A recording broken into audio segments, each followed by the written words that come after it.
হরে কৃষ্ণ। নমস্কার বন্ধুরা, আজকের ভিডিওতে তোমাদের সকলকে স্বাগত জানাই।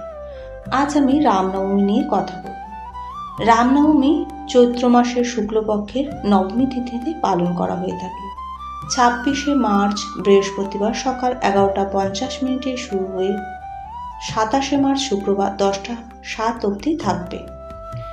এদিন ভগবান শ্রীরামচন্দ্র বাল্মীকি রামায়ণ অগস্ত্য সংহিতা এবং শ্রীহরি ভক্তিবিলাসে উল্লেখিত এই চৈত্র মাসের শুক্লপক্ষের নবমী তিথির মধ্যাহ্নে পুনর্বসা নক্ষত্রে ভগবান শ্রীরামচন্দ্র আবির্ভূত হয়েছিলেন। রামনবমী ব্রত কোটি সূর্যগ্রহণ অপেক্ষায় শ্রেষ্ঠ। যে দুর্ভাগ্যমান এই রামনবমী ব্রত পালন না করে তাকে কুম্ভীভাগ নরকে যেতে হয়। স্বয়ং ইন্দ্রদেবও এই ব্রত পালন করেছিলেন। যিনি এই ব্রত পালন করেন তাকে কখনো মাতৃগর্ভে জন্ম নিতে হয় না। তিনি জন্মমৃত্যু চক্র থেকে, সংসার বন্ধন থেকে মুক্তি লাভ করেন।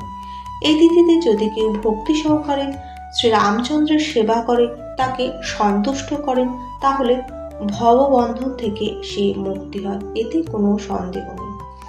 এই বিশেষ দিনে ত্রেতা লীলায় ভগবান শ্রীরামচন্দ্র দশরথ এবং কৌশল্যার পুত্ররূপে আবির্ভূত হয়েছিলেন।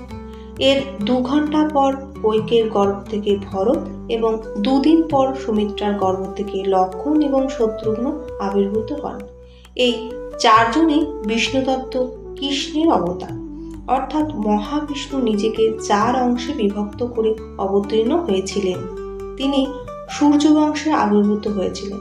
সূর্যবংশের প্রথম রাজা ইক্ষ্বাকু ছিলেন বৈবস্বত মনুর পুত্র।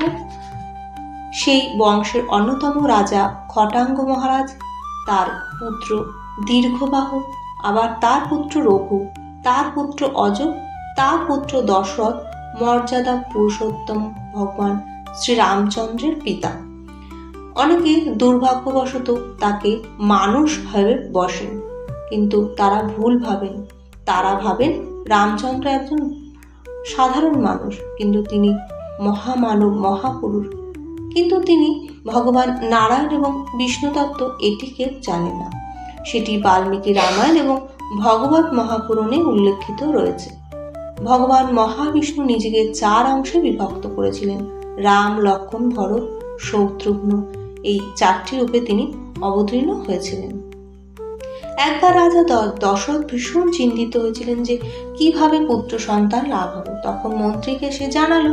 মন্ত্রী তখন বলল, ঋষি শৃঙ্গ মুনি যজ্ঞ করেন পুত্র সন্তান লাভের জন্য, তাহলে তাকেই বলা হোক যজ্ঞের আয়োজন করার জন্য। তো সেটাই হলো, যজ্ঞের আয়োজন করা হলো।